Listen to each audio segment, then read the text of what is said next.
The next type of method I want to talk about is the void method. A void method does not return a value and is called strictly for the effects of the code that's within the definition of the method. Now, if that doesn't make a lot of sense, it'll become clear once we see some examples.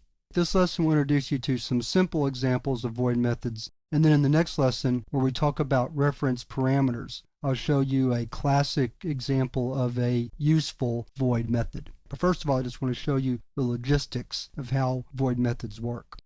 So let's say we want to write a heading that might be displayed at several times in our program, or some sort of message, like maybe our name and the date. I'm just trying to pick something simple. And we'll call this a heading, and here's how you write a void method. You begin with the keyword static, followed by the keyword void, and then the name of the method, which we're going to call heading. So in this heading, we're just going to write out a little banner. Again, I'm not trying to do anything fancy here. Just trying to give you a demonstration of how it works. So we're going to put a few asterisks together. Then maybe a name. I'll just put my last name in here. And again, I'm not trying to make this look particularly good. And then maybe the date. Then we'll close it out with another line of asterisks. So now, when I want to call the method, I just simply call it. Notice I have to use the empty parentheses even though I don't have any data to pass in as an argument. So let's compile and run this program and see what it looks like. Again, it doesn't do much.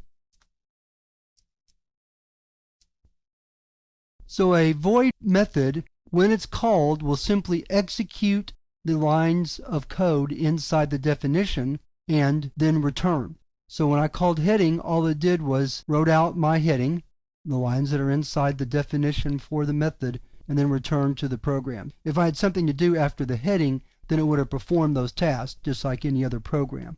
But all I wanted to do was show you how the void method is called. Void methods are always called on a line by themselves because they don't have a return value, so they won't fit anyplace else. And again, you write a void method strictly for the effect of the code that's inside the definition.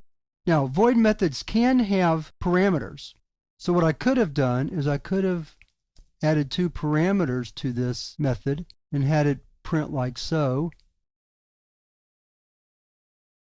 Now, I'm not going to have the spacing exactly right here, but I'm not going to worry about that too much because I'm having to try to concatenate these strings together. So I'm going to be off by a little bit, and that's okay. I'll put another space there. And if it's wrong, I can easily adjust it after I see how the output looks. So now I can call the method with data like so. Let's clear the screen, recompile, and run it. Now you see I'm off by a little bit on those closing asterisks. But you get the idea.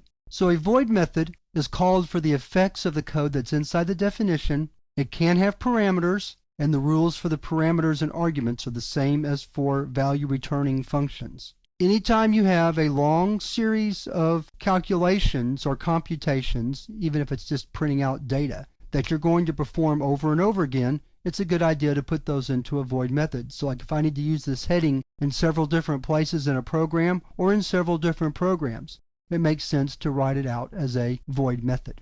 In the next lesson, we're going to look at how the Java compiler works with the arguments and parameters that are passed to a method. These types of parameters are called value parameters, and they have important properties that you need to understand when you're working with methods. And we're going to cover that in the next lesson.